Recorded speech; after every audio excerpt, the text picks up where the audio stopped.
Hello दोस्तों, मुझे उम्मीद है कि आप सभी लोग खैरियत से होंगे। तो आज मैं आपके लिए एक न्यू सीरीज को शुरू कर रहा हूं। मुझे उम्मीद है कि आपको ये एनिमे सीरीज काफी ज्यादा पसंद भी आने वाली है, क्योंकि दोस्तों इस सीरीज की ग्राफिक और एनिमेशन मुझे काफी ज्यादा पसंद आई है। और साथ ही साथ में ये सीरीज गॉड ऑफ रेइनकार्नेशन सीरीज से भी मिलती जुलती है। इसलिए मैं आपसे रिकमेंड करता हूँ कि इसे हाफ तक जरूर से देख लेना, क्योंकि आगे जाकर ये स्टोरी और भी ज्यादा इंटरेस्टिंग होने वाली है। तो इस सीरीज में हमें फ्लेम इंपीरियल गार्ड्स के बारे में बताया जाता है, जिसके पास अपनी रेड फ्लेम की पावर होती है और वो इसका इस्तेमाल करते हुए आगे जाकर और भी बहुत सारे रेइनकार्नेटेड कल्टीवेशन लेवल को अचीव करेगा। तो चलिए बिना कोई और स्पॉइलर दिए इस कहानी की एक्सप्लेनेशन की तरफ बढ़ते हैं। तो कहानी की शुरुआत में हमें एक होटल को दिखाया जाता है, जहाँ पर टॉप वॉरियर की लिस्ट को जारी किया जाना था कि तभी यहाँ पर होटल में मास्टर ली भी आ गए थे। मास्टर ली के आते ही वो देखता है कि वहाँ पर मौजूद बाकी सभी लोग भी इसी ही लिस्ट के बारे में बात कर रहे थे। मास्टर ली भी यहाँ पर बैठ गया था और उसकी नजर भी उसी ही मेरिट लिस्ट पर थी। मास्टर ली और उसका सर्वेंट काफी देर तक टेबल पर बैठे रहे कि तभी हम देखते हैं कि वहाँ पर 4 खूबसूरत लड़कियां भी आ गई थी, जो कि खूबसूरत डांस करते हुए वहाँ पर बाकी सभी लोगों को महसूस करवा रही थी और साथ ही साथ में वो खूबसूरत डांस भी परफॉर्म कर रही थी। उन चारों लड़कियों के डांस को देखकर तो वहाँ पर मौजूद बाकी सभी लोग भी ये कह रहे थे कि वाह, ये क्या खूबसूरत डांस करी जा रहे हैं, और उनके तो वो दीवाने भी हो गए थे।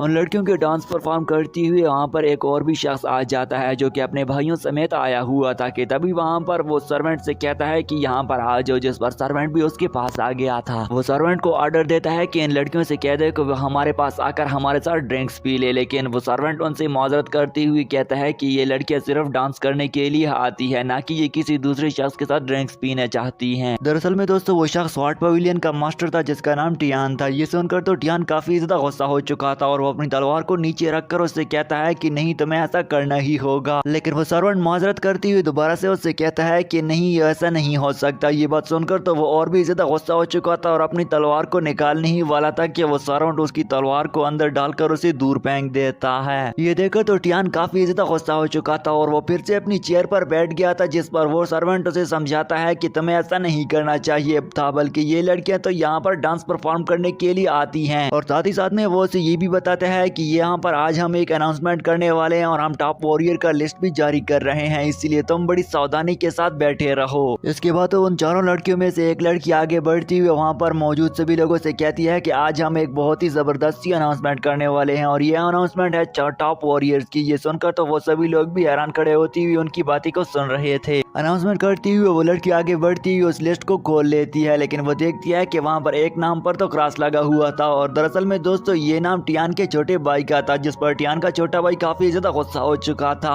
वो टियान से कहता है कि जाओ और पता करो कि ये सब कुछ किसने किया है, जिस पर टियान भी आगे बढ़ता है और दूसरी तरफ वो लड़की भी ये देखकर हैरान रह गई थी कि आखिरकार ये किसने किया है, जिस पर उन लड़कियों की हेड उनसे पूछती है, लेकिन उन लड़कियों को तो कुछ भी पता नहीं था। टियान भी उनके पास जाकर उनसे कहता है कि मुझे बताओ कि ये सब कुछ किसने किया है। टियान काफी ज्यादा गुस्सा भी हो चुका था। टियान गुस्सा होते हुए उन सभी से कहता है कि मुझे आप लोगों को इस चीज का एक्सप्लेनेशन देना होगा कि ऐसा क्यों हुआ है, जिस पर वो लड़की भी आगे बढ़ती हुई उससे कहती है कि अगर हमने एक्सप्लेनेशन ना दी तो तुम क्या कर लोगे। ये बात सुनकर तो टियान और भी गुस्सा हो चुका था और उस लड़की से कहता है कि मैं आपके इस होटल को उड़ा कर रख दूंगा और इसमें मौजूद सभी चीजों को तबाह करके रख दूंगा। टियान की ये बात सुनकर तो वो लड़की भी गुस्सा हो चुकी थी, जिस पर वो लड़की आगे बढ़ती हुई टियान पर हमला कर देती है और टियान भी उस पर हमला करती हुई उसे पीछे करने ही वाला था, लेकिन वो लड़की अपनी हाथ की पावर का इस्तेमाल करती हुई टियान को पीछे धकेल देती है। ये देखकर तो टियान और भी ज्यादा गुस्सा हो चुका था और अपने तलवार निकालकर उस लड़की पर हमला करना शुरू करता है, लेकिन वो लड़की भी अपनी कलाकारी दिखाती हुई उससे खुद को बचाते जा रही थी कि तभी वो और भी गुस्से से उस पर एक वार करके उसे खत्म करने ही वाला था, लेकिन उसकी तलवार के अटैक को एक शख्स आकर रोक देता है, जिस पर वो उससे पूछता है कि तुम कौन हो और यहाँ पर इस लड़की की जान को क्यों बचा लिया है।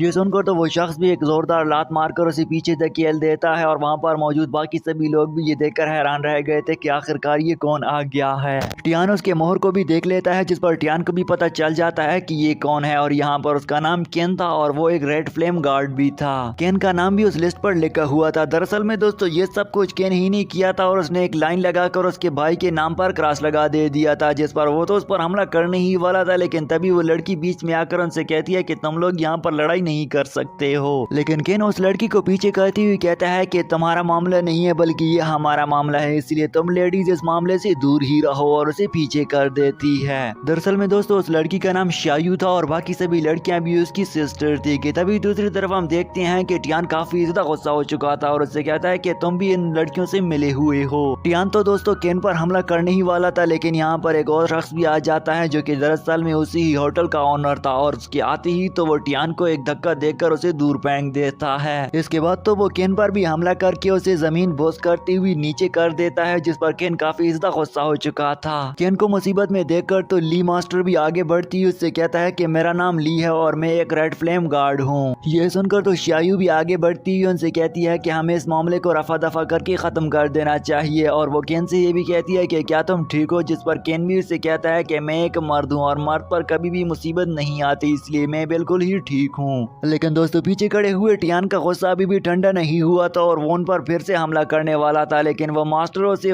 गर्दन से पकड़कर ऊंचा खड़ा करके रख देता है, जिस पर केन भी उससे कहता है कि तुम्हें ऐसा नहीं करना चाहिए बल्कि ये तो मर ही जाएगा। ये सुनकर तो होटल मास्टर भी केन से कहता है कि तुम इतने मर्सीफुल कैसे हो सकते हो, क्योंकि इसने पहले तो तुम पर हमला कर दिया था। जिस पर केन उससे कहता है कि मैं इतना ज्यादा बेरहम नहीं हूँ, बल्कि मेरे दिल के अंदर भी रहम मौजूद है। ये सुनकर तो होटल मास्टर से छोड़ देता है, जिस पर वो अपने भाइयों के पास चला गया था और भाइयों से बिठाकर उसे कहते हैं कि तुम्हें इतना ज्यादा गुस्सा होने की कोई भी जरूरत नहीं है, बल्कि हम इस मामले को बाद में ही निपटा लेंगे। उसका बड़ा भाई टेबल पर बैठकर उसे समझाता है कि हम केन को फिर से मारने के लिए आएंगे, इसलिए आज इसे छोड़ ही दो। कि तभी दूसरी तरफ हम देखते हैं कि एक शख्स की एंट्री हो गई थी, जैसे उसे ब्लू फ्लेम ने घेरा हुआ था। उस शख्स को एक मिस्टीरियस फ्लेम ने घेरा हुआ था, जिस पर उसकी आती ही तो वहाँ पर बाकी सभी लोग भी भागना शुरू हो गए थे, और उसकी आग एक दूसरी शख्स को भी लग गई थी, और इस आग के कारण तो उन दोनों की हत्या हो गई थी। उस मिस्टीरियस फायर की वजह से उनकी बॉडीज बिल्कुल ही डिस्ट्रॉय हो चुकी थी, और वो होटल मास्टर अपने सर्वेंट से कहता है कि इनकी डेड बॉडीज की जगह को साफ कर दो, और वो वहाँ से जाने ही वाला था, लेकिन जाने से पहले वो केन से कहता है कि यहाँ पर जितनी भी तोड़ फोड़ हुई है उसका खर्चा तुमने देना है। इसके बाद वो सभी लोग वहाँ से रवाना हो जाते हैं, और उनका सर्वेंट भी ऐलान करता है कि बस सब लोग यहाँ से चले जाओ और हर चीज खत्म हो चुकी है। इसके बाद तो वो भी रवाना हो गए थे, लेकिन केन और उसका ली मास्टर अभी तक भी नहीं गए हुए थे। केन आगे बढ़ती हुई उसे चेक करता है, जिस पर उसे मालूम पड़ता है कि ये तो बहुत ही ज्यादा अजीब चीज है। उसे देखकर तो केन अपने मास्टर ली से कहता है कि क्या हमें इस मामले की इन्वेस्टिगेशन कर लेनी चाहिए, जिस पर ली मास्टर उससे कहता है कि मुझे यहाँ पर कमांडर हाउस की तरफ से ऑर्डर मिला है, और उस ऑर्डर को दिखाती हुई उससे कहता है कि हमें इस चीज की इन्वेस्टिगेशन करने का हुक्म मिला है। उसका मास्टर ली उससे कहता है कि हम इस मिस्टीरियस फायर मर्डर केस की इन्वेस्टिगेशन करेंगे और इसकी तह तक भी पहुंचेंगे कि आखिरकार ये सब कुछ कौन कर रहा है। ये बातें सुनकर तो उनका मास्टर के साथ में खड़ा हुआ वो सर्वेंट भी उनसे कहता है कि पता नहीं ये सब कुछ कौन कर रहा है, लेकिन इसकी वजह से बहुत सारे लोग क्लेन में मर गए हैं और बहुत सारे लोगों की जानें भी चली गई हैं। उस सर्वेंट की बात केन बड़ी गौर से सुन रहा था, लेकिन अभी उसे भी डर लगने लगा था कि कहीं मैं भी इस मर्डर के केस में मारा जाऊंगा, इसलिए वो उस ऑर्डर को रिजेक्ट करती हुई उसके उस ऑर्डर को पीछे कर देता है और उससे कहता है कि मैं तुम्हारे इस ऑर्डर को नहीं ले सकता हूँ। ये देखकर तो उसका मास्टर ली उससे कहता है कि अगर तुमने ये काम नहीं किया तो तुम्हारी सैलरी काटी जाएगी, जिस पर वो उससे कहता है कि नहीं तुम ऐसा नहीं कर सकते हो, बल्कि मेरी सैलरी तो बस मेरी ही सैलरी है। ये सुनकर तो मास्टर ली फिर से उससे कहता है कि मैं चाहता हूँ कि तुम ही तो हो जो इस मामले को इन्वेस्टिगेट कर सकते हो, इसलिए तुम्हें ही इन्वेस्टिगेशन करना होगा और इस मिस्टीरियस फायर मर्डर केस को तुम ही हैंडल करके उनको पकड़ कर उन्हें मार दो। लेकिन फाइनली वो उससे उस खत को ले लेता है और उससे कहता है कि मैं इस ऑर्डर को पूरा करके ही रहूंगा, और उसे खोलकर उसे पढ़ने लगता है, जिस पर उसे तो मालूम पड़ता है कि ये काम तो यू फेंग का है और मैं उसे मार कर ही रहूंगा। उस ऑर्डर पर लिखा हुआ था कि ये सारे का सारा काम एक डिसाइपल कर रहा है जो कि हार्बर लॉर्ड वैली में रहा करता है और उसका नाम भी यून है। ये बात जानने के बाद केन अपने मास्टर ली से वाइन लेकर वहां से रवाना हो जाता है, जिस पर वो दोनों भी पीछे खड़े होती हुई सोच रहे थे कि ये काम सिर्फ केन ही कर सकता है। कि तभी हम ऊपर खड़े हुए उन सभी लोगों लड़कियों को भी देखते हैं। केन के वहां से जाते ही तो ऊपर खड़ी हुई वो लड़कियां भी उसके बारे में बात करती है कि केन तो बहुत ही ज्यादा इंटरेस्टिंग दिख रहा है। कि तभी उसकी दूसरी सिस्टर उससे बोलती है कि हाँ केन बहुत ही ज्यादा इंटरेस्टिंग लग रहा था। इसके बाद उसके पास में खड़ी हुई उसकी सिस्टर उससे बोलती है कि क्या तुम्हें मालूम है कि हार्बर लॉर्ड वैली में एक आई डिजीज भी है और ये आई डिजीज बहुत ही ज्यादा डेंजरस है। लेकिन उसकी सिस्टर उससे कहती है कि जो कुछ भी हो, लेकिन आज के बाद हमारा टारगेट लॉर्ड फैमिली में मौजूद मास्टर यूनफी ही होगा। इसके बाद तो दोस्तों ये सीन यहाँ पर चेंज हो गया था। अगले ही पल हमें मास्टर यूनफी को भी दिखाया जाता है जो दरिया के किनारे नहा रहा था। कि तभी पास उसका असिस्टेंट आकर उसे बताता है कि तुम्हारे पास मिलने के लिए कुछ लोग आए हुए हैं। ये सुनकर तो मास्टर यूनफी भी अपने कपड़े पहनकर उसके पास मिलने के लिए रवाना हो जाता है।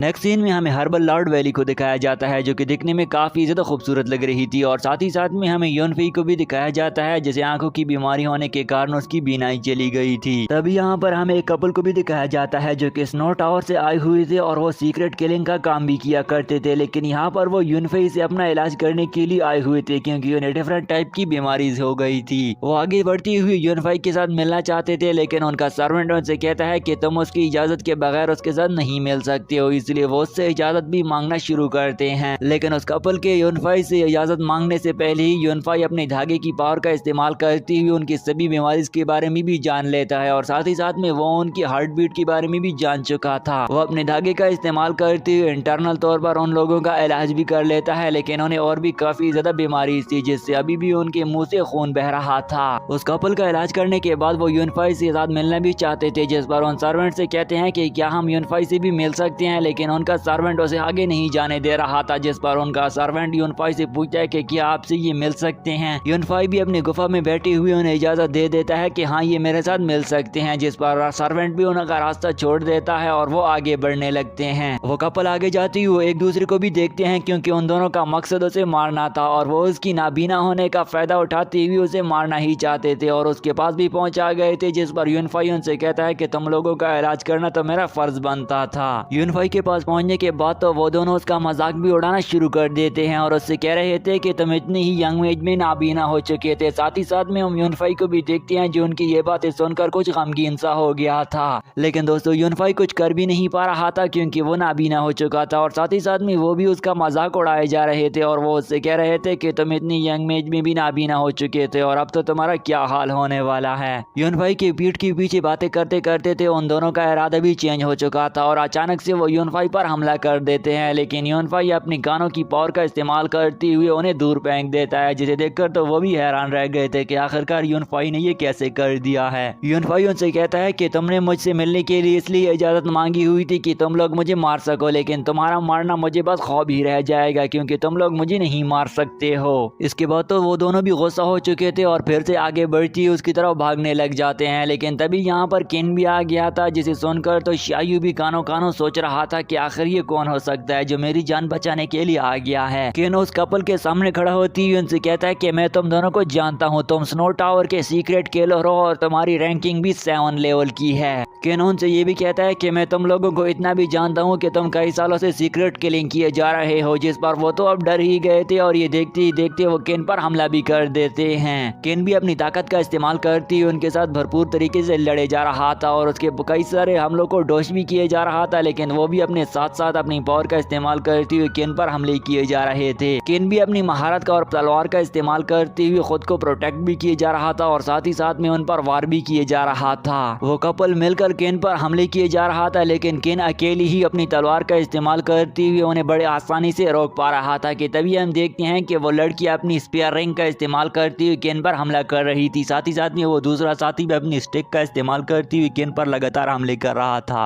वो लड़की अपनी स्पेयर रिंग का इस्तेमाल करती हुई अपनी स्पेयर रिंग को केन की तरफ फेंक देती है, लेकिन केन भी अपने आप को बचाने के लिए उसे अपनी तलवार से दूर फेंक देता है। साथ ही साथ में वहां पर वो एक गमला भी उठाकर उसकी तरफ फेंक देता है, लेकिन उसका वो दूसरा साथी उस गमले को अपनी पाव का इस्तेमाल करते हुए केन की तरफ फेंक देता है। केन उस गमले को तलवार से काट देता है। साथ ही साथ में ये सब कुछ तो युनफी भी देख ही रहा था और वो उसे कुछ मालूम नहीं हो रहा था कि आखिर ये सब कुछ क्या हो रहा है। किन शियो की पावर को देखकर तो अब वो कपल काफी ज्यादा गुस्सा हो चुका था, इसलिए वो एक जोरदार जंप लगाती हुई अपनी दोनों स्टिक का इस्तेमाल करती हुई किन शियो पर हमला कर देता है। साथ ही साथ में वो लड़की भी अपनी स्पेयर का इस्तेमाल करती हुई केन से वो तलवार को छीन लेती है और वो केन भी खुद को बचाती हुई खुद को उनसे पीछे कर लेता है। युनफी भी बाहर खड़ा होते हुए उस कपल के एक्शन को नोट किए जा रहा था, जिस पर उसे मालूम पड़ता है कि अब तो यहाँ पर केन शियो हारने वाला है, इसलिए वो उन दोनों से कहता है कि अब बहुत हो चुका है। इसके बाद वो नीचे पड़े हुए पत्ते को उठा लेता है जो उसके गमले से टूटा गया था और दरअसल दोस्तों उसका गमला भी काफी ज्यादा इंपॉर्टेंट था और उसकी जिंदगी में उस गमले की बहुत ही ज्यादा अहमियत थी, जो कि आगे जाकर हमें पता चलने वाली है। यूनफाई अपनी लीफ की पावर का इस्तेमाल करती है, गोल्डन सिल्क टेक्निक का इस्तेमाल करके उन दोनों की बॉडीज को एक पॉइजन से घेर लेता है और उनसे कहता है कि अब तुम क्या करोगे, अगर तुम लोग जिंदगी चाहते हो तो तुम दोनों को मुझसे माफी मांगना होगी, वरना मैं तो तुम दोनों को खत्म ही कर दूंगा। केनशू भी पीछे खड़ा होते हुए उनकी बातों को सुने जा रहा था और यूनफी से कहता है कि मुझे तो लगता है कि इन दोनों को माफ कर लेना चाहिए, क्योंकि मैं तो इन दोनों को पहले से ही जानता हूँ और इनकी बॉडीज काफी ज्यादा पहले से ही इंजर हो चुकी है।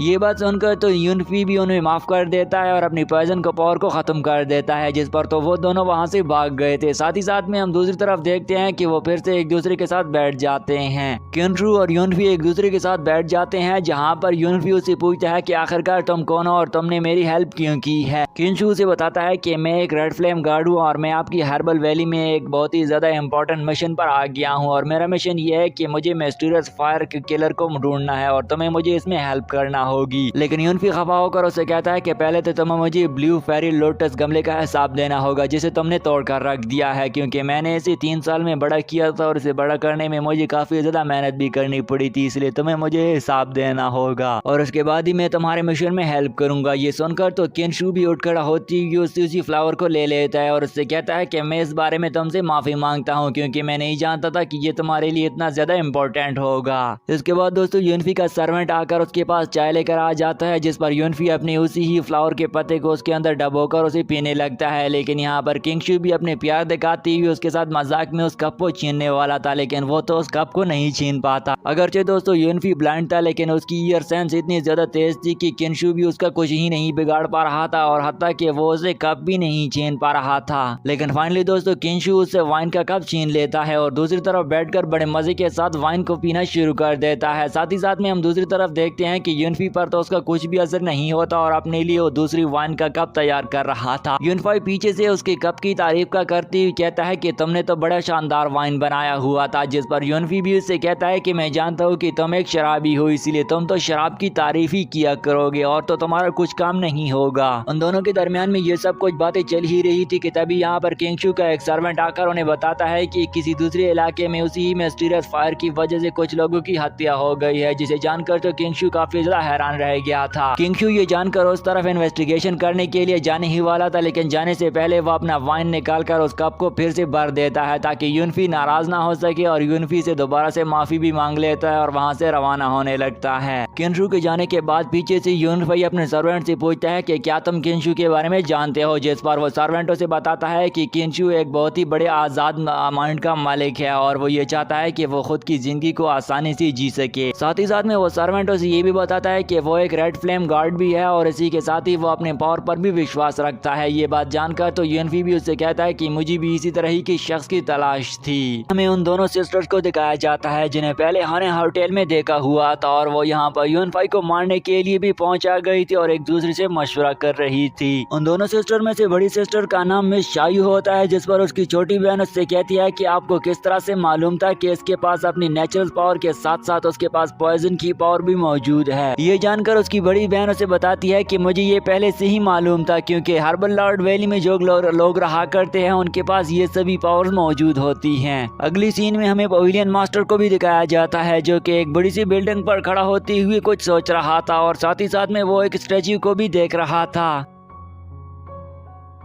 इसके बाद अगली सीन में हमें केन लू को दिखाया जाता है, जो कि यूनफी के जाने के बाद जंगल गया हुआ था, जहां पर रास्ते पर जाते हुए वो वाइन भी पीते जा रहा था। आगे जाते हुए अचानक से पीछे से उसके पीछे कुछ असैसन ने आकर उस पर हमला भी कर दिया था, जिस पर वो कानों की पावर का इस्तेमाल करती उसने तो उन्हें भाप भी दे दिया था और वो उसे रोकते हुए दूर फेंक देता है। इसके बाद तो किंगशू के पास उसकी और भी साथी आ गए थे, जो उसके साथ लड़ना शुरू कर देते हैं। किंगशू भी अपनी सभी पावर्स का इस्तेमाल करती अपनी तलवार की धारी का इस्तेमाल करके उनके साथ लड़ने लग जाता है। तभी यहाँ पर उस पर किंगशू से मारने के लिए एक जोरदार हमला कर देता है, जिस पर हमें जोरदार साउंड के साथ एक ब्लास्ट भी देखने को मिलता है। इसके बाद किंगशू पर पीछे से हमला करने के लिए उनका एक और भी साथी आ गया था, जो अपनी चैन की पावर का इस्तेमाल करती हुई उस पर हमला कर देता है, लेकिन वो भी खुद को बचाते हुए उसे दूर फेंक देता है। तभी यहाँ पर वो फिर से जैसे ही उस पर हमला करने वाला था, उनका एक दोस्त एक पटाखा फोड़ देता है, जिसकी वजह से काफी ज्यादा गर्द में तो यहाँ पर किंगशू गायब हो गया था। धूल खत्म हो जाने के बाद तो उनका एक असैसिन अपनी स्पीड ऑफ लाइट से भी तेज उसके इर्द गिर्द घूमते हुए उस पर हमले किए जा रहा था, जिस पर उन्होंने तो किंग शू को काफी ज्यादा परेशान भी किया हुआ था। यहाँ पर दोस्तों वो सभी असैसिन अपने अपनी पावर का इस्तेमाल करते हुए यहाँ पर तो उस पर एक अपनी नीडल भी फेंक देता है, लेकिन वो तो खुद से उनको बचा लेता है कि तभी उसका दूसरा साथी उन पर जंप करते हुए किंग शू पर हमला कर देता है, लेकिन किंग शू खुद की तलवार को इस्तेमाल करके खुद को प्रोटेक्ट कर लेता है। इसके बाद उन सभी असैसिन ने तो किंग शू को इर्द गिर्द से घेर लिया हुआ था कि तभी उनका हेड उस पर हमला करने के लिए आगे बढ़ता है, लेकिन यहाँ पर वो लड़कियां भी आकर उनके साथी को मार गिरा देती है और उनकी एक जोरदार एंट्री हमें देखने को मिलती है। मिस शायू के आते ही तो उसकी छोटी बहन ने भी आकर उनके सभी साथी असैसिन को खत्म करके रख दिया था और उन दोनों के यहाँ पर किंग शू के पास आते ही तो उन पर एक असैसिन फिर से बॉम्ब मारने के लिए आगे बढ़ता है, लेकिन किंग शू अपनी वाइन को उसकी तरफ मुंह से फेंक देता है, जिस पर उस वाइन पर आग लग गई थी और वो तो जलना शुरू हो गया था। तभी यहाँ पर किंग शू उनसे पूछता है कि तुम दोनों लड़कियां यहाँ पर क्या कर रही हो, जिस पर वो उन्हें बताती है कि हम तो यहाँ पर आगे किसी से मिलने के लिए जा रहे थे कि तभी हमने देखा कि कुछ लोग तुम पर हमला किए जा रहे हैं। वो लड़कियां उनसे ये भी कहते हैं कि हम तो आगे ही जाने वाले थे, लेकिन हमने सोचा कि क्यों ना आपकी मदद की जाए, इसलिए हम आपकी मदद करने के लिए भी पहुंचा गए थे। किंग शू भी उन्हें कहता है कि हाँ मैं भी आगे जा रहा था, इसलिए अगर आप चाहते हैं तो हम सभी लोग मिलकर एक दूसरे के साथ जा सकते हैं। जिसके बाद तो वो दोनों और वो तीनों एक दूसरे के साथ मिलकर वहां से आगे चले जाते हैं। अगली सीन में हमें बहुत सारी शिप्स को दिखाया जाता है, जहां पर हम उसी ही कपल को देखते हैं जिन्हें मारपीट खाने के बाद वो यहाँ पर आ गए थे। उन्हीं कपल में से उनकी फीमेल लीड अपने दूसरे साथी पर काफी ज्यादा गुस्सा हो गई थी।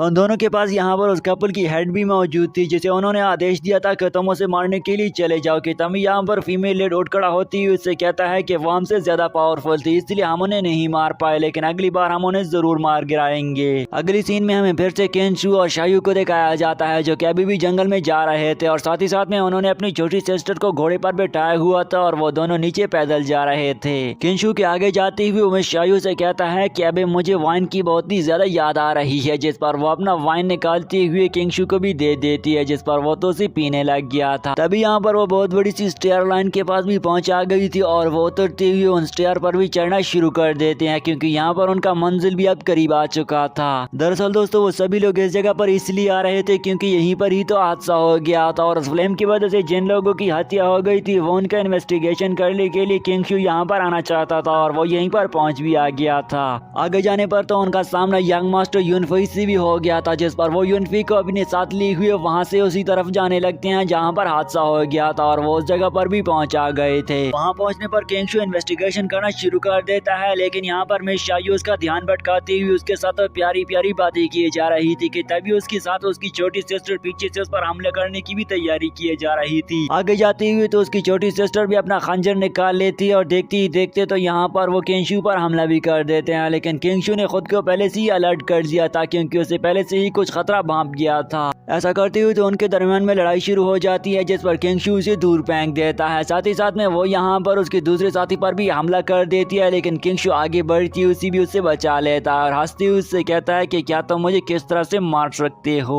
मिस शायू यहाँ पर किंग शू से पूछती है कि तुम्हें हमारे आने का अंदाजा किस तरह से हो गया था और तुम किस तरह से जान गए थे कि हम तो तुम पर हमला करने वाले हैं। ये सुनकर तो किंग शू उनसे कहता है कि डेविल ट्विन सिस्टर को कौन नहीं जानता है और आज से तुम्हारा सामना मेरे साथ भी हो गया है और मैं तुम लोगों को किस तरह से नहीं जान पाता। किंग शू उनके साथ काफी देर तक बातें किए जा रहा था और उन दोनों बहनों पर हंसे ही जा रहा था कि तभी उसकी छोटी सिस्टर इस बात का फायदा उठाती हुई पीछे से आकर उसके दूसरे साथी पर हमला भी कर देती है, लेकिन यूनफी पर हमला करने से पहले ही तो किंग शू उसे भांप लेता है और उससे उसे बचा लेता है और उसने उसे एक धक्का देकर उसे बचा लिया था। तभी यहाँ पर किंग शू उनके साथ दोनों सिस्टर के साथ लड़ाई दोबारा से शुरू कर देता है। वो दोनों उसे मारना तो चाहती थी, लेकिन किंग शू उनकी लड़ाई को सीरियस नहीं ले रहा था और वो चाहता था कि वो उन दोनों को कुछ भी तकलीफ ना पहुंचाए। एक तरफ तो ये तीनों एक दूसरे से लड़े जा रहे थे और दूसरी तरफ तो यहाँ पर यूनफी अपने ही सिस्टम के दिमाग पावर का इस्तेमाल करते हुए तो इन्वेस्टिगेशन करना शुरू कर देता है और वह वहाँ पर नीचे पड़े हुए खून का तरीके का इस्तेमाल करते हुए तो अपना इन्वेस्टिगेशन शुरू करता है। यूनफी के इन्वेस्टिगेशन करते हुए मिस शायू इस बात का फायदा उठाते हुए पीछे से आकर उस पर हमला कर देती है, लेकिन किंग शू आगे बढ़ती हुई उसे बचा लेता है और उससे कहता है कि तुम यहाँ से भागो ताकि खुद को बचा सको। को। इसके बाद किंग शू यूनफी के पास आकर खड़ा होकर उन दोनों सिस्टर से कहता है कि तुम लोग कितनी बेवकूफ हो कि यहाँ पर एक अंधे पर लगातार हमले किए जा रहे हो। जिस पर वो बहन है तो उनसे कहती है कि हमारा काम ही यही है। उसकी बड़ी बहन शायू उनसे कहती है कि हमारा काम है सीक्रेट किलिंग करना और हमें जिस मकसद के लिए भेजा जाता है हम तो वही काम ही किया करते हैं। तभी यहाँ पर हम देखते हैं कि अचानक से किंग शू की तबीयत खराब हो गई थी और वो तो बस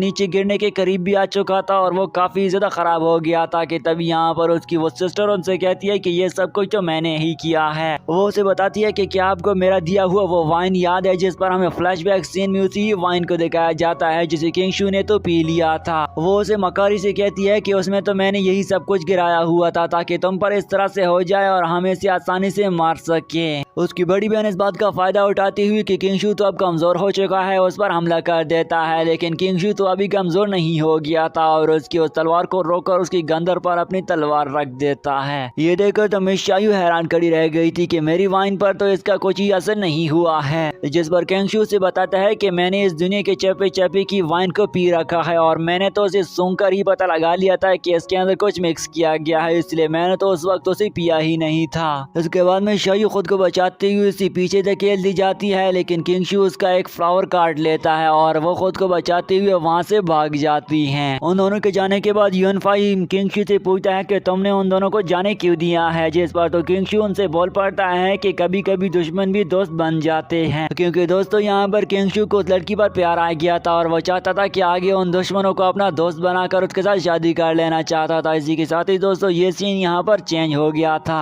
अगली सीन में हमें स्वॉर्ड पवेलियन का मंजर दिखाया जाता है जहाँ पर हम टियान को देखते हैं और साथ ही साथ में उसके बड़ी भाई को भी देखते हैं जिसे काफी ज्यादा गुस्सा आ रहा था, क्योंकि किंग शू के उन्हें हराने के बाद वो काफी ज्यादा गुस्सा आ चुका था और वो चाहता था कि वो खुद का बदला जरूर लेगा। उन दोनों भाइयों ने मिलकर एक साजिश भी तैयार कर रखी हुई थी जिसमें उन्होंने यहाँ पर किंग शू को मारने वाले को काफी ज्यादा इनाम भी दे रखने का हुक्म दे दिया था और उसके बाद तो उसे मारने के लिए और भी बहुत सारे लोगों ने तैयारी कर रखी हुई थी और वो दोनों भी चाहते थे कि किंग शू को मार गिरा दे। अगली सीन में हमें फिर से किंग शू और उसके फैंग दोस्त को दिखाया जाता है जिस पर यूनफी उससे कहता है कि तुम दोनों ने उसे जाने क्यों दिया है, क्योंकि वो चाहता था कि वो उन्हें मार गिरा दे, लेकिन किंग शू हर बार अपने दुश्मनों को जाने दे देता है। ये बात पर तो यूनफी उससे काफी ज्यादा नाराज हो गया था। किंग शू उससे बोल पड़ता है कि तुम्हें अपनी यहाँ पर आराम करने की जरूरत है, लेकिन यहाँ पर शायू उससे ये कह रहा था कि नहीं मैं आराम नहीं करूंगा। इसके बाद आगे बढ़ती हुई किंग शू देख लेता है कि वो जगह तो काफी ज्यादा बुरी तरीके से जलाई गई थी, जिस पर वो यूनफी से पूछता है कि क्या तुम्हें मालूम है कि ये आग किस चीज से जलाई गई थी। यहाँ पर वो सोच रहा था कि काश ये शायद ये आग यहाँ पर ब्लैक पाउडर की वजह से लगाई गई होगी। किंग शू इस बात पर भी परेशान था कि यहाँ पर तो ब्लैक पाउडर को इस सिटी में बैन कर दिया गया, तो ये आग किस चीज से लग सकती है। जिस पर यूनफी उससे बोल पड़ता है कि यहाँ पर आग किस चीज से भी लगी हो, लेकिन इसमें एक मिस्टीरियस बात छुपी हुई है। यूनफी उससे कहता है कि जब कोई लाश या कोई शख्स जल जाता है तो उसकी हड्डियां तो बाकी रह जाती है, लेकिन इस फायर के लगने की वजह से उसकी हड्डियां भी हमें यहाँ पर देखने को नहीं मिल रही है, तो ये किस किस्म की आग हो सकती है। इसके बाद यूनफी अपना फेरी लोटस फ्लावर का पाउडर निकालती हुए गिर छिड़कने लग जाता है, जिस पर उन डेड बॉडीज की तो यहाँ पर साशी भी निकलना शुरू हो गए थे और उनके ढांचे तो यहाँ पर नमूदार नहीं होते, लेकिन उनके निशान जाहिर होना शुरू हो गए थे।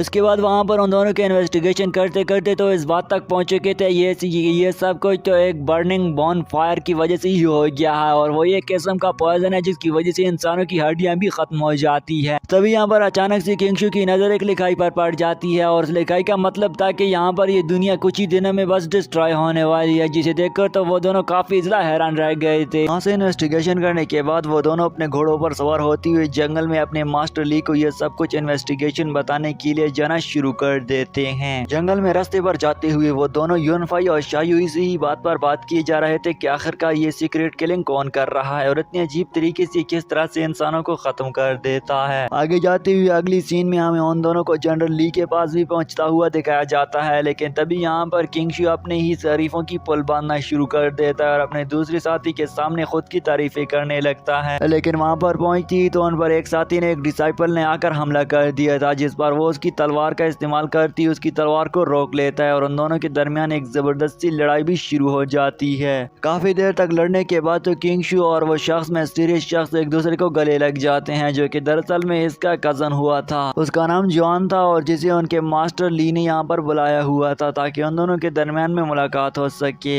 गले मिलने के बाद वो दोनों जनरल ली की तरफ आगे बढ़ते हैं और हमें नेक्स्ट सीन में उसी ही होटल को दिखाया जाता है जहाँ पर हम फिर से उन्हीं 4 औरतों को देखते हैं जो अभी तक भी उन लोगों को महसूस करने के लिए डांस कर रही थी। इनके ऊपर हमें उन दोनों मिस्टीरियस सिस्टर्स को भी दिखाया जाता है जिन्होंने दूसरे साथियों को पैसे देकर उनसे सारी मालूमात को जानकारी हासिल कर ली थी और साथ ही साथ में ब्लड पॉइजन के साथ साथ दूसरे किस्म के पॉइजन को भी पहले से इकट्ठा कर लिया था। वो दोनों सिस्टर इसी ही बात पर बात की जा रही थी कि आखिरकार किंगशु कब आएगा कि तभी यहाँ पर 2 लोगों की मिस्टीरियस लोगों की एंट्री भी हो जाती है जो कि वहाँ से लोगों से पूछते हैं कि हम यहाँ पर 2 लड़कियों को ढूंढने के लिए आए हुए हैं। ये बात सुनती ही तो वो दोनों सिस्टर भी खुद को जान बचाने के लिए वहाँ से निकल गई थी ताकि वो खुद की जान को बचा सके। उन दोनों सिस्टर के वहाँ से भागती ही सीन यहाँ पर दोबारा से चेंज हो गया था और हमें उन दोनों को दिखाया जाता है जो कि मास्टर ली के साथ बातचीत कर रहे थे। साथ ही साथ में वो उनके पास बैठकर उन्हें ये भी बता रहे थे कि हमें इन्वेस्टिगेशन में बहुत कुछ जानकारी हासिल हो गई है और वो मास्टर ली को आगाह करना शुरू कर देते हैं। किंगशु जनरल ली को बताता है कि उन लोगों को जिनको मारा गया था उन्हें किसी आम पॉइजन से नहीं मारा गया था बल्कि उन लोगों पर ब्लैक पाउडर का इस्तेमाल किया गया था। साथ ही साथ में किंगशु अपने मास्टर जनरल ली को ये भी बताता है कि उन्हें इस तरीके से जलाया गया था कि उनकी लाशें भी बिल्कुल डिस्ट्रॉय हो चुकी है और ये जलना कोई आम जलना नहीं था बल्कि वो लोग तो एक्सपर्ट थे। ये सुनकर तो जनरल ली भी किंगशु से कहता है कि हमारे जो वहाँ पर लोग भेजे गए थे उन्हें तो किसी किस्म की जानकारी नहीं मिली थी तो आपको ये सब कुछ कैसे पता चल गया है। ये बात सुनकर तो जॉन भी उनसे कहता है कि मास्टर हाँ हमें भी वहाँ पर बहुत सी अजीब किस्म की चीजें मिला हुई थी। ये बात सुनकर तो किंगशु भी कहता है कि हाँ हमारे पहुँचने पर भी हमें बहुत सारी मिस्टीरियस चीजें दिखने को मिली। उनकी बातें सुनकर तो यूएनफाई भी उनसे कहता है कि मैन क्लैन के मास्टर शेंगवान थे और वो बहुत ही रहमदिल और ऑनेस्ट इंसान थे। इसके बाद दोस्तों फ्लैशबैक सीन में हमें शेंगवान को ही दिखाया जाता है जहाँ पर वो किसी इन्वेस्टिगेशन करने के लिए अपनी टीम के साथ पहुंचा हो गया था लेकिन तभी उसे किसी लड़के से प्यार हो गया था और उसके कारण उसे किसी वजह से इल्जाम में फंसाकर उसे मार दिया गया था। शेंगवान के इल्जाम लगाने की वजह से मारे जाने पर उसकी वसलाओर ने ये आदेश दे दिया था कि मैं सारे के सारे क्लैन को जलाकर राख कर दूंगा और इस पर तो वो काफी ज्यादा गुस्सा भी हो चुकी थी। ये सारी बात बताते हुए यूएनफाई उनसे कहता है कि उस वक्त से लेकर इस वक्त तक आज तक बहुत सारी घटनाएं पेश आ गई हैं और बहुत सारे लोगों को मार दिया गया है और शायद ये सब कुछ उसी ही सिस्टर गर्ल का किया गया हो क्योंकि वो काफी ज्यादा गुस्सा हो चुकी थी और उसने सारे के सारे क्लैन को यह आदेश रखा हुआ था कि मैं इन सारे के सारे क्लैन को तबाह करके रख दूंगी और उस वक्त से लेकर इस वक्त तक तो तबाही मची हुई है। यूएनफाई की ये सारी की सारी बात सुनने पर किंगशु उससे कहता है कि आखिरकार ईमानदार शख्स के साथ यही ही होता है और उसने अगर किसी की हेल्प करने के लिए ये इन्वेस्टिगेशन शुरू की थी इसी वजह से तो उस पर इल्जाम लगाकर उसे मार दिया गया। तभी यहाँ पर किंगशु आगे बढ़ती हुई जनरल ली से कहता है कि मैं इसे जारी करना चाहता हूँ जिस पर मास्टर ली उससे कहता है कि नहीं हम इस इन्वेस्टिगेशन को जारी नहीं रख सकते हैं क्योंकि इसमें हमें काफी ज्यादा खतरा पेश आने वाला है। इसके बाद जनरल ली उससे ये भी कहता है कि मैं आपको ये इन्वेस्टिगेशन करने नहीं दूंगा जिस पर किंगशु काफी ज्यादा गुस्सा हो चुका था और उससे कहता है कि नहीं मैं इस इन्वेस्टिगेशन को करके ही रहूंगा। लेकिन जनरल ली किंगशु के साथ नहीं मान रहा था जिस पर किंगशु फिर से उसे कहता है कि मैं तो इस केस को नहीं लेना चाहता था लेकिन तुमने मुझ पर जोर किया था कि तुम इसे ले लो इसलिए मैं इस केस को ले लिया था और अब आप कह रहे हैं कि मैं इस केस को इन्वेस्टिगेट ना करूं तो अब तो मैं इस केस को इन्वेस्टिगेट करके ही रहूंगा। जिस पर तो मास्टर जनरल ली भी गुस्सा हो गया था। जनरल ली का गुस्सा देखकर तो जॉन भी उठ खड़ा होती हुई उनके गुस्सा को ठंडा करने लगता है और उनसे कहते हैं कि ये कोई इतना बड़ा मसला नहीं है बल्कि हमें इसे बैठकर सॉल्व कर लेना चाहिए। उन तीनों के इस रोले को देखकर तो यूएनफाई भी कहता है कि जब तुम सभी लोग इस मामले को अच्छे से सुलझा लो तो तभी मुझे बताना मैं इसे भी सॉल्व कर दूंगा। ये कहती हुई तो यूएनफाई गुस्से से वहाँ से चला जाता है। यूएनफाई को जाता हुआ देखकर तो किंगशु को भी गुस्सा आ गया था और मास्टर जनरल ली से कहता है कि आप जो कुछ भी करेंगे मैं तो इस केस को हैंडल करके ही रहूंगा। ये बात कहती हुई किंगशु वहाँ से रवाना हो जाता है जिस पर जनरल ली भी गुस्सा होता हुए उसके पीछे जाने लगता है। नेक्स्ट सीन में हमें एम्पायर लॉर्ड को दिखाया जाता है जहाँ पर उसके पास उसका साथी आकर उसे बताता है कि केन सिटी में होने वाले हादसा की वजह से काफी ज्यादा तबाही मच चुकी है। वो उसके सामने खड़ा होते हुए अपने मास्टर को बताना शुरू कर देता है कि केन सिटी में होने वाले हादसा में 300 लोगों से ज्यादा लोगों की जानें चली गई हैं और ये सब कुछ उसी मिस्टीरियस शिप की वजह से हो रहा है। दरअसल दोस्तों ये सब कुछ एक मिस्टीरियस शिप की वजह से ही हो रहा था क्योंकि वो शिप एक बहुत ही ज्यादा मिस्टीरियस थी और उसकी वजह से ये सारे लोगों की जानें भी जा रही थी जिस पर किंगशु और बाकी सभी लोग भी इसी खोज में लगे हुए थे कि वो शिप को तलाश करके ढूंढ लें। तभी यहाँ पर जनरल लॉर्ड के पास उसका दूसरा साथी आगे बढ़कर उसे बताता है कि ये सब कुछ उसी ही गर्ल की वजह से हो रहा है जिसकी लवर को मार दिया गया था और वो भी बिना किसी केस के मारा गया था। लेकिन इन सभी बातों का जनरल लॉर्ड पर कुछ ही असर नहीं हो रहा था और वो तो अपने बर्ड से ही खेल रहा था कि ये सीन यहाँ पर फिर से चेंज हो गया था। अगली ही सीन में हमें किंगशु को फिर से दिखाया जाता है, जहाँ पर जनरल ली ने उसे पकड़ लिया था और उसे एक रूम में कैद करते हुए कहता है कि आज के बाद तुम इसी ही रूम में कैद ही रहोगे। तभी यहाँ पर जनरल ली के पास जॉन भी आ गया था, जो उसे समझाता है कि किंगशु ऐसा नहीं है, बल्कि तुम्हें इसके साथ इस तरह का सलूक नहीं कर लेना चाहिए। लेकिन जनरल तो उसकी कुछ भी बात नहीं सुन रहा था। तभी यहाँ पर जनरल भी उस पर गुस्सा हो गया था और वो वहाँ से जाने लगता है, जिस पर तो किंगशु फिर से उससे कहता है कि नहीं, तुम्हें ऐसा नहीं कर लेना चाहिए, क्योंकि ये जो केस किंगशु हैंडल कर रहा है ये कोई इतना ज्यादा आसान केस नहीं है, ये बहुत ही ज्यादा डिफिकल्ट केस है। इसके बाद अगली सीन में हमें कुछ मिस्टीरियस लोगों को दिखाया जाता है जो कि पॉइजन छिड़क रहे थे और देखते ही देखते वो बारूद का काम भी कर रहे थे कि वहाँ पर मौजूद बाकी सभी लोगों को मार गिरा कर उन्हें जलाना शुरू कर देते हैं। उन्हें जलाने के बाद वो लोग वहाँ से रवाना हो गए थे कि तभी यहाँ पर एक नीली बटरफ्लाई आते हुए उन्हें ब्लू फायर से भी जलाना शुरू कर देते हैं कि तभी यहाँ पर उनके जलने के बाद तो वही मिस्टीरियस कपल भी उनके पास आ गया था। अगली ही सीन में हमें फिर से किंगशु और जॉन को दिखाया जाता है, जो एक उसी कमरे में बैठे हुए थे जहां पर किंगशु को कैद कर दिया गया था।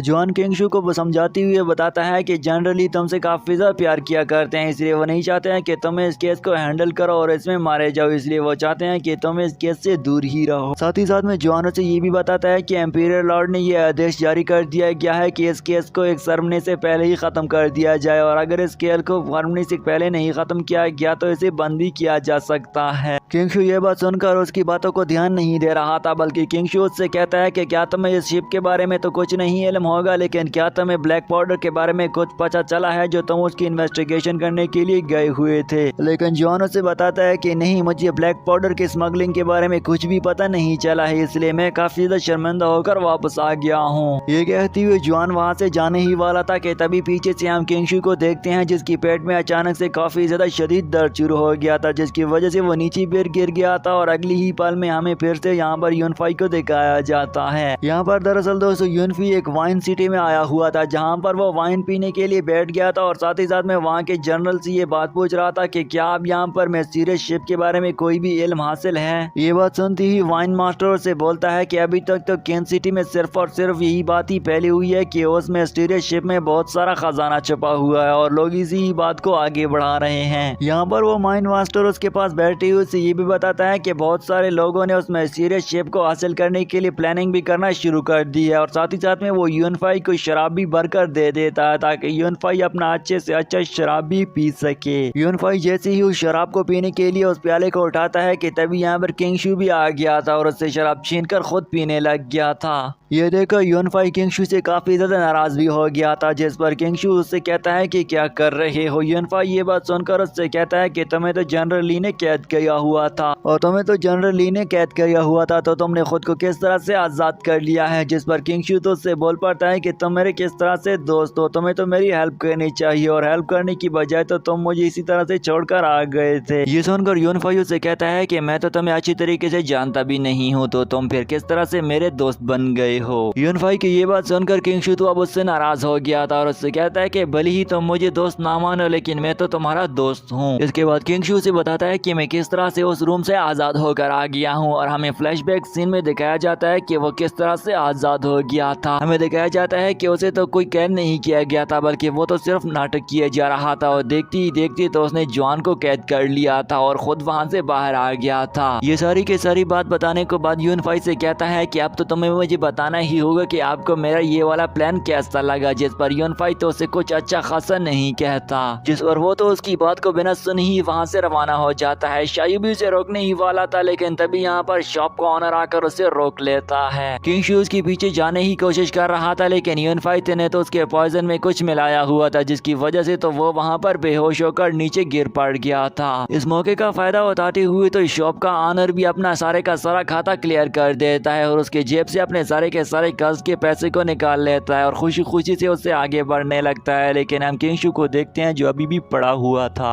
इसके बाद यूनफाई के आगे जाते हुए तो वहाँ पर उन्हें एक लड़की भी देखने को मिलती है जो उसे क्रॉस करते हुए किंगशु के पास आ गई थी और उससे कहती है कि मैं तो तुम्हें काफी ज्यादा पसंद करती हूँ, इसलिए क्या तुम मेरे लिए जाग सकते हो। दरअसल में दोस्तों वो लड़की वांगचुआन वैली से रिलेट किया करती थी और उसके पास आकर उससे कहती है कि क्या तुम मुझसे शादी करोगी, जिस पर यूनफाई भी उससे कहता है कि हाँ मैं तुमसे खूबसूरत लड़की से शादी क्यों नहीं करूंगा। इसके बाद तो वो लड़की भी उसे बड़ी प्यारी अंदाज से उसे देखे जा रही थी और देखती ही देखते तो वो किंगशु की तरफ एक सांप भी कर देती है, जिस पर किंगशु तो मन ही मन में काफी ज्यादा डर गया था, लेकिन वो अपने डर को जाहिर नहीं कर रहा था। तभी यहाँ पर हम देखते हैं कि वो स्नेक उसे काट लेता है, जिसकी वजह से तो उसके वाइन में मौजूद डाले गए किसी दवाई का तो असर भी खत्म हो चुका था और वो तो उसके सामने उठ खड़ा होकर उसका शुक्रिया अदा करता है। इसके बाद वो लड़की वहाँ से रवाना हो जाती है, जिस पर किंगशु पीछे से आकर उससे कहता है कि क्या तुम मुझे अपना नाम नहीं बताओगी, लेकिन वो अपना नाम बताए बिना वहाँ से रवाना हो गई थी। अगली ही पल में हमें एक खूबसूरत सी छोटी लड़की को दिखाया जाता है जिसके पीछे एक शख्स पड़ा हो गया होता और वो उसे मारने ही वाला था कि तभी यहाँ पर यूनफाई भी वहाँ पर पहुंचा गया था। यूनफाई के वहाँ पर पहुंचती ही वो अपनी नीडल का इस्तेमाल करती हुई उस शख्स को मार गिरा दे देता है और उस लड़की से कहता है कि आखिर ये शख्स तुम्हारे पीछे क्यों पड़ गया था,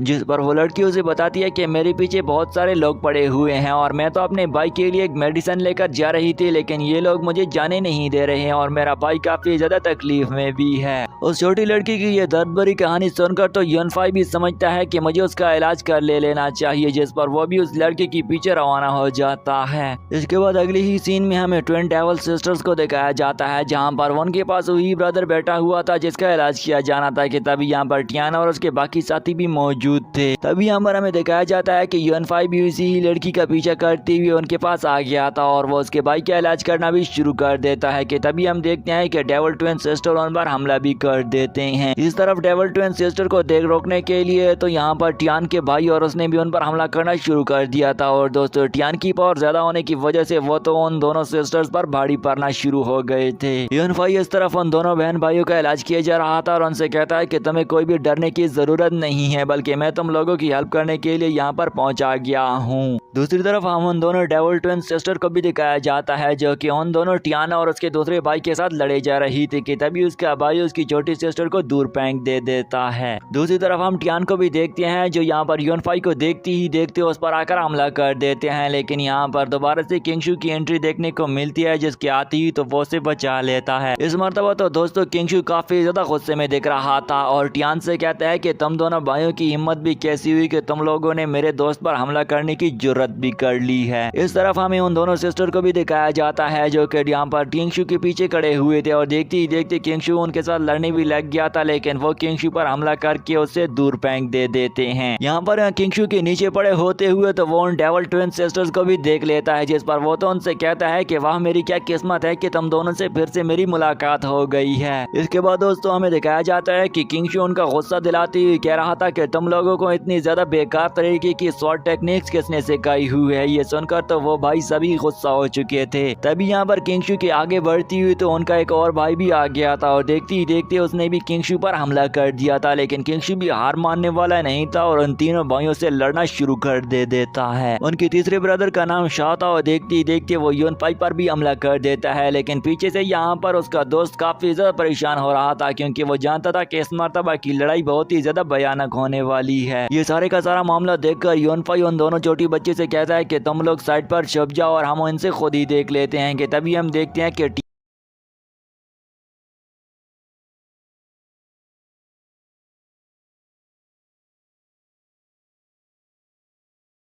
तो इस पार्ट की शुरुआत में हमें फिर से उन्हीं ही दो मिस्टीरियस लोगों को दिखाया जाता है जिन्हें हमें पिछले एपिसोड में आग जलाते हुए देखा था। तभी यहाँ पर हमें डेविल ट्विन सिस्टर को नीचे गिरा पड़ा हुआ दिखाया जाता है जिनको 3 ग्रुप्स ने एक गेट से घेर रखा हुआ था, जिनमें से एक तरफ तो किंगशु और उसका दूसरा साथी यूनफाई था, दूसरी तरफ वो कपल था जो इन्हें मारने के लिए आया हुआ था और तीसरी तरफ वो दोनों शख्स थे जो मिस्टीरियस दिख रहे थे और साथ ही साथ में वो भी इन्हें मारने के लिए आगे बढ़ रहे थे। उन दोनों मिस्टीरियस शख्स की डेविल ट्विन सिस्टर के साथ 3 साल साल पुरानी दुश्मनी थी जिस पर वो चाहते थे कि वो इन ट्वेल्व ट्विन सिस्टर को मार गिरा दे, जिस पर वो आगे बढ़ते हुए कह रहे थे कि हम आज तो तुम्हें मारने ही वाले हैं। एक तरफ तो किंगशू और यूनफाई खड़े हुए हैरान खड़े रह गए थे और दूसरी तरफ वो कपल खड़ा हुआ हैरान खड़ा रह गया था कि आखिरकार ये दोनों मिस्टीरियस लोग इन डेविल ट्विन सिस्टर को क्यों मारना चाहते हैं। इस वक्त तक तो वो सभी एक दूसरे के लड़ने के करीब पहुंचा गए थे कि तभी सीन चेंज होता है और जंगल में इन्हीं की तरफ हमें जॉन और उसके दूसरे मास्टर जनरल ली को भी घोड़ों पर सवार होते हुए दिखाया जाता है, जो कि बड़ी तेजी से इनकी तरफ आगे बढ़ रहे थे।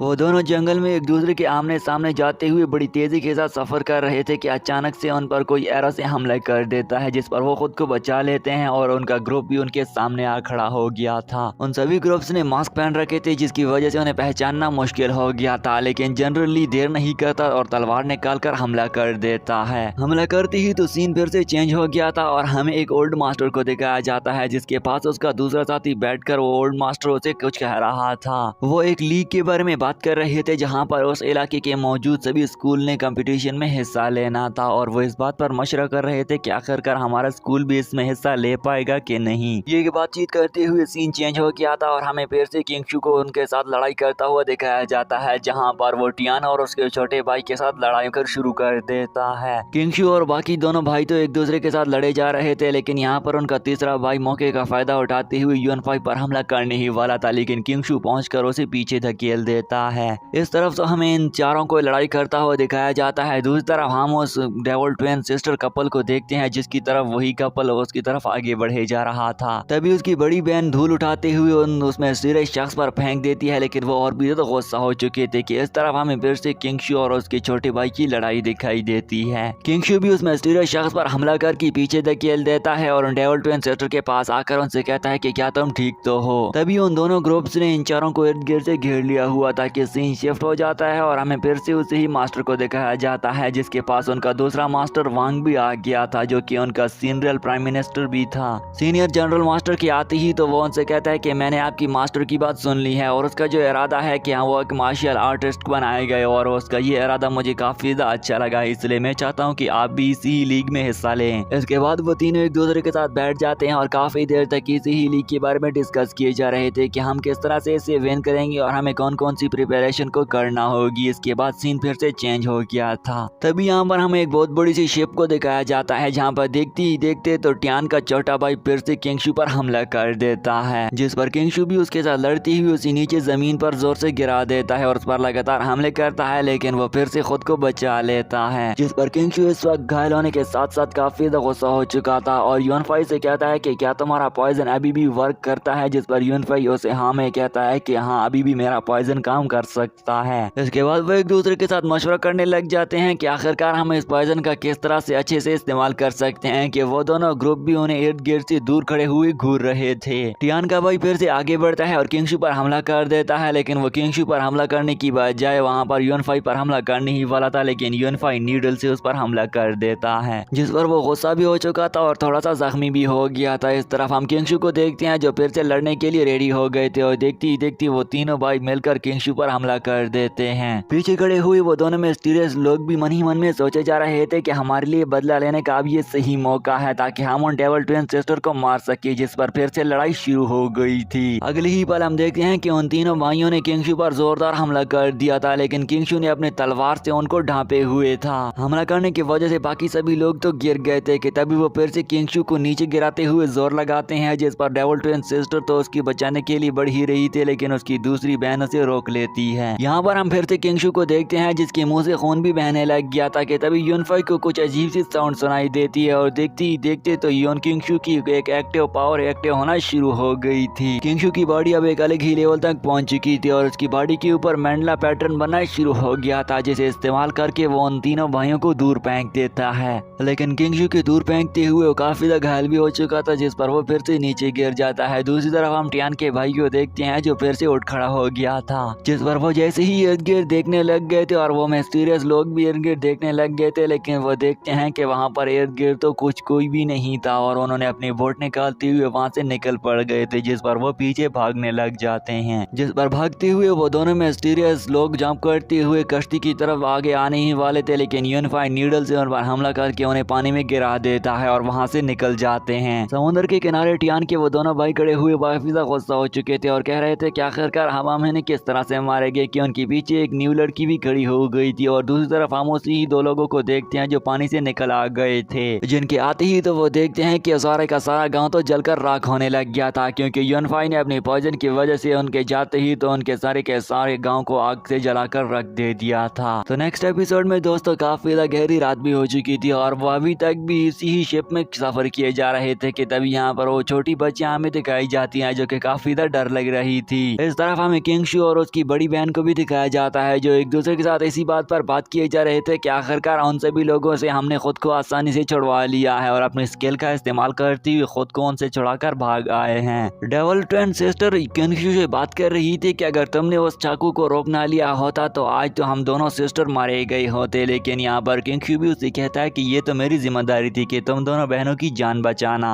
किंगशू हंसते हुए उनसे ये भी कह रहा था कि मैं दिल का तो अच्छा हूँ लेकिन मुझे अब वाइन की जरूरत है क्योंकि मैं वाइन का काफी ज्यादा शौकीन हूँ और मैं चाहता हूँ कि मेरे लिए कोई वाइन का बंदोबस्त कर लो क्योंकि वो डेविल ट्विन सिस्टर अच्छा वाइन रखा करती थी। लेकिन वो सिस्टर बात फेर कर कहती है कि नहीं, वाइन तो हमारे पास नहीं है और वो उससे पूछती है कि आखिरकार तुमने अपने इन महारतों को कहाँ से सीखा हुआ है, जिस पर किंगशू दूसरी तरफ मुंह फेर कर कहता है कि जब मैं बचपन में फ्री होया करता था तो मैं इन्हीं चीजों की प्रैक्टिस किया करता था ताकि मैं खुद को एक अच्छा कल्टीवेटर बना सकूं। किंगशू उससे कहता है कि अगर तुम्हें किसी चीज को सीखने की जरूरत हो तो तुम मुझे बता सकती हो, जिस पर वो तो उससे कहती है कि मुझे कुछ मार्शल आर्ट स्किल की जरूरत है जिस पर वो मैं चाहती हूँ कि उन्हें सीख लूं, लेकिन किंगशू तो उसे सिखाने से इनकार कर देता है। इसके बाद वो लड़की उससे कहती है कि मैं चाहती हूँ कि हम दोनों मिलकर एक दूसरे के साथ काम किया करें क्योंकि हम सिर्फ एक ही शिप में जा रहे हैं और हम दूसरी शिप को ढूंढने का काम एक मिशन पर अकेले ही और इकट्ठे मिलकर चलेंगे। दरअसल दोस्तों उस लड़की के माइंड में ये लालच था क्योंकि वो घोस्ट ट्रिप की इसलिए तलाश कर रही थी क्योंकि उसके अंदर बहुत सारा खजाना छुपा हुआ था, इसलिए वो किंगशू की हेल्प लेना चाहती थी क्योंकि किंगशू एक बहुत ही बड़ा कल्टीवेटर था और वो चाहती थी कि वो खजाने को एक दूसरे के दरमियान में बांट लेंगे। उन दोनों की काफी देर तक एक दूसरे के साथ बातचीत करने का पीछे से उन्हें साउंड सुनाई देती है और वो बीमार बच्ची तो अब बिल्कुल ही ठीक हो चुकी थी, जिस पर वो भी अंदर जाने लग गए थे, लेकिन यूनफाई रास्ते में खड़ा होकर उन्हें रोकने लग गया था।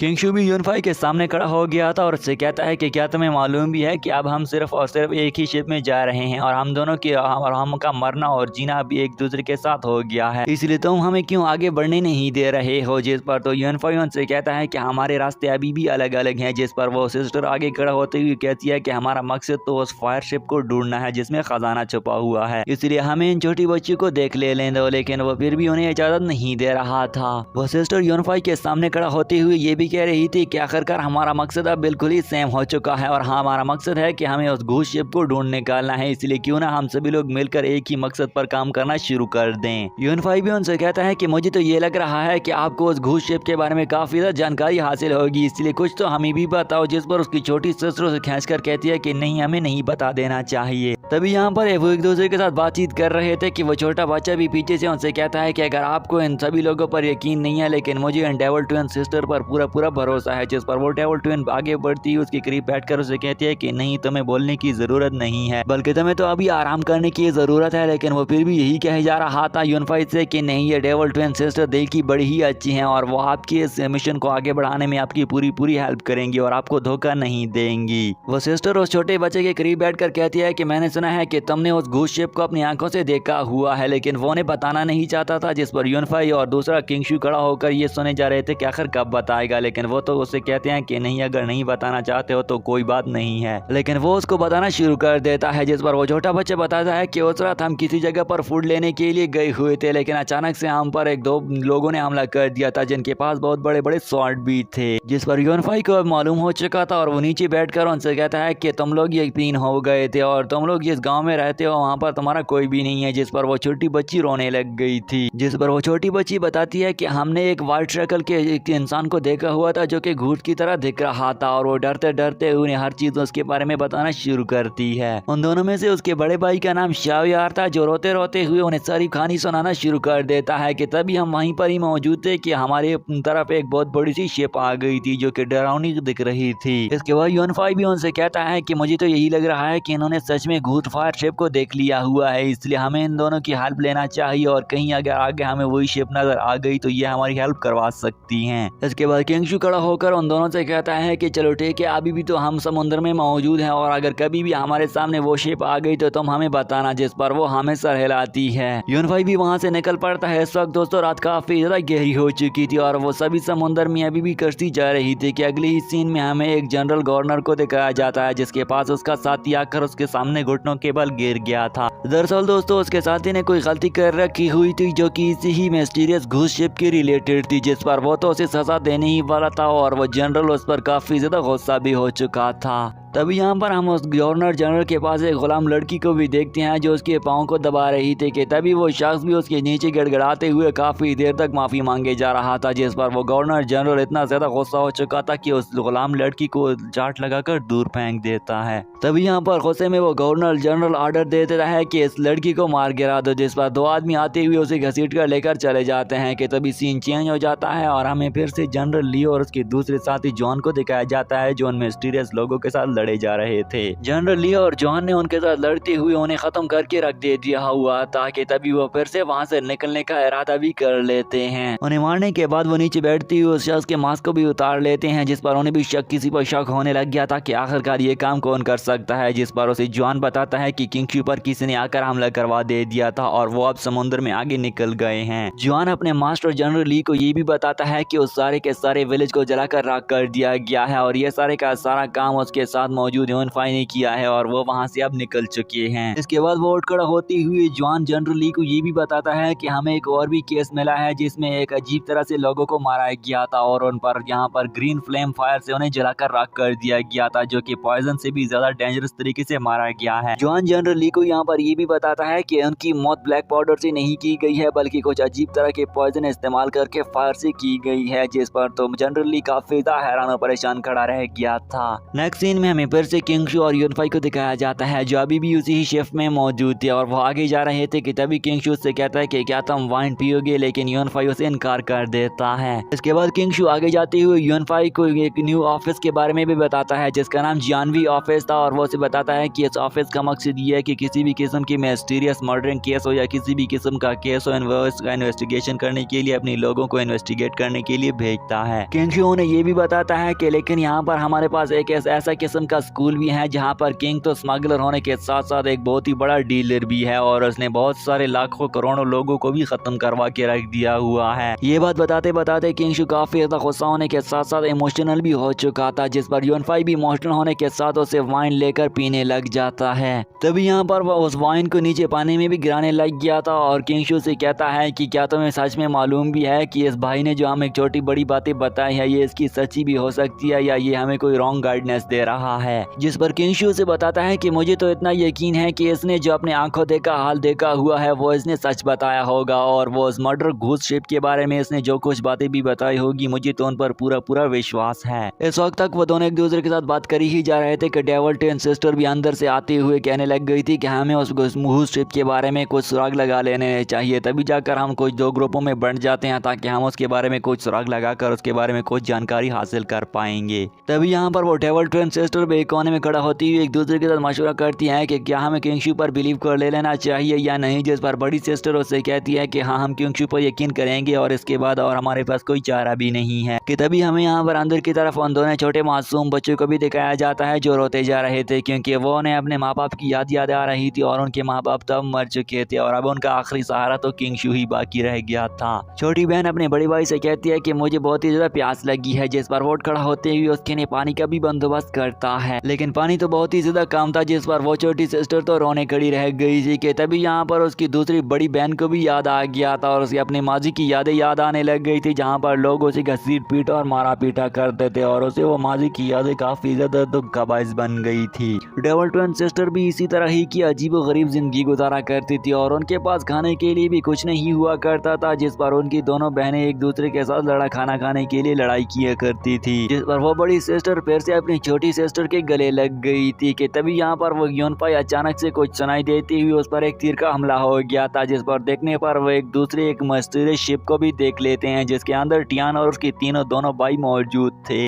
मास्टर जनरल ली को ये भी बताता है कि उस सारे के सारे विलेज को जलाकर राख कर दिया गया है और ये सारे का सारा काम उसके साथ मौजूद यूनफाई ने किया है और वो वहाँ से अब निकल चुके हैं। इसके बाद वो उठकर होती हुई जॉन जनरल ली को ये भी बताता है कि हमें एक और भी केस मिला है जिसमें एक अजीब तरह से लोगों को मारा गया था और उन पर यहाँ पर ग्रीन फ्लेम फायर से उन्हें जलाकर राख कर दिया गया था, जो कि पॉइजन से भी ज्यादा डेंजरस तरीके से मारा गया है। जॉन जनरल ली को यहाँ पर ये भी बताता है कि उनकी मौत ब्लैक पाउडर से नहीं की गई है, बल्कि कुछ अजीब तरह के पॉइजन इस्तेमाल करके फायर से की गई है, जिस पर तो जनरल ली काफी हैरान और परेशान खड़ा रह गया था। नेक्स्ट सीन में हमें फिर से किंग शू और यूनफाई को दिखाया जाता है, जो अभी भी उसी ही शिफ्ट में मौजूद थे और वो आगे जा रहे थे कि तभी किंग शू से कहता है कि क्या तुम वाइन पियोगे, लेकिन यूनफाई उसे इनकार कर देता है। इसके बाद किंग शू आगे जाते हुए यूनफाई को एक न्यू ऑफिस के बारे में भी बताता है, जिसका नाम जानवी ऑफिस था, और वो उसे बताता है कि इस ऑफिस का मकसद ये है कि किसी भी किस्म की मिस्टीरियस मर्डरिंग केस हो या किसी भी किस्म का केस हो, इसका इन्वेस्टिगेशन करने के लिए अपने लोगों को इन्वेस्टिगेट करने के लिए भेजता है। किंग शू उन्हें ये भी बताता है कि लेकिन यहाँ पर हमारे पास एक ऐसा किस्म का स्कूल भी है जहाँ पर किंग तो स्मगलर होने के साथ साथ एक बहुत ही बड़ा डीलर भी है और उसने बहुत सारे लाखों करोड़ों लोगों को भी खत्म करवा के रख दिया हुआ है। ये बात बताते बताते किंग शू काफी ज्यादा गुस्सा होने के साथ साथ इमोशनल भी हो चुका था, जिस पर यूनफाई भी इमोशनल होने के साथ उसे वाइन लेकर पीने लग जाता है। तभी यहाँ पर वो उस वाइन को नीचे पानी में भी गिराने लग गया था और किंग शू से कहता है कि क्या तुम्हें सच में मालूम भी है कि इस भाई ने जो हमें छोटी बड़ी बातें बताई है ये इसकी सच्ची भी हो सकती है या ये हमें कोई रॉन्ग गाइडेंस दे रहा है। जिस पर किंग शू से बताता है कि मुझे तो इतना यकीन है कि इसने जो अपने आंखों देखा हाल देखा हुआ है वो इसने सच बताया होगा और वो उस मर्डर घूस शिप के बारे में इसने जो कुछ बातें भी बताई होगी मुझे तो उन पर पूरा विश्वास है। इस वक्त तक वो दोनों एक दूसरे के साथ बात करी ही जा रहे थे कि डेविल टेन सिस्टर भी अंदर से आते हुए कहने लग गई थी कि हमें उस घूस शिप के बारे में कुछ सुराग लगा लेने चाहिए, तभी जाकर हम कुछ दो ग्रुपों में बंट जाते हैं ताकि हम उसके बारे में कुछ सुराग लगाकर उसके बारे में कुछ जानकारी हासिल कर पाएंगे। तभी यहाँ पर वो डेविल ट्वेन सिस्टर भी एक कोने में खड़ा होती हुई एक दूसरे के साथ मशवरा करती हैं कि क्या हमें किंग शू पर बिलीव कर ले लेना चाहिए या नहीं, जिस पर बड़ी सिस्टर उससे कहती है कि हाँ हम किंग शू पर यकीन करेंगे और इसके बाद और हमारे पास कोई चारा भी नहीं है। कि तभी हमें यहाँ पर अंदर की तरफ उन दोनों छोटे मासूम बच्चों को भी दिखाया जाता है जो रोते जा रहे थे, क्योंकि वो उन्हें अपने माँ बाप की याद आ रही थी और उनके माँ बाप तब मर चुके थे और अब उनका आखिरी सहारा तो किंग शू ही बाकी रह गया था। छोटी बहन अपने बड़े भाई से कहती है कि मुझे बहुत ही ज्यादा प्यास लगी है, जिस पर वो खड़ा होते हुए उसके लिए पानी का भी बंदोबस्त करता है, लेकिन पानी तो बहुत ही ज्यादा कम था, जिस पर वो छोटी सिस्टर तो रोने खड़ी रह गई थी। कि तभी यहाँ पर उसकी दूसरी बड़ी बहन को भी याद आ गया था और उसकी अपनी माजी की यादें याद आने लग गई थी, जहाँ पर लोग उसे घसीट पीट और मारा पीटा करते थे और उसे वो माजी की यादें काफी ज्यादा दुख का बायस बन गई थी। डेविल ट्वेन सिस्टर भी इसी तरह ही की अजीब व गरीब जिंदगी गुजारा करती थी और उनके पास खाने के लिए भी कुछ नहीं हुआ करता था, जिस पर उनकी दोनों बहनें एक दूसरे के साथ लड़ा खाना खाने के लिए लड़ाई किया करती थी, जिस पर वो बड़ी सिस्टर फिर से अपनी छोटी सिस्टर के गले लग गई थी। कि तभी यहाँ पर वो यूनफाई अचानक से कुछ सुनाई देती हुई उस पर एक तीर का हमला हो गया था, जिस पर देखने पर वो एक दूसरे एक मिस्टीरियस शिप को भी देख लेते हैं, जिसके अंदर टियाना और उसके दोनों भाई मौजूद थे। इसी के साथ ही दोस्तों ये एपिसोड यहीं पर एंड हो जाता है। मुझे उम्मीद है कि आपको ये एपिसोड पसंद आया होगा।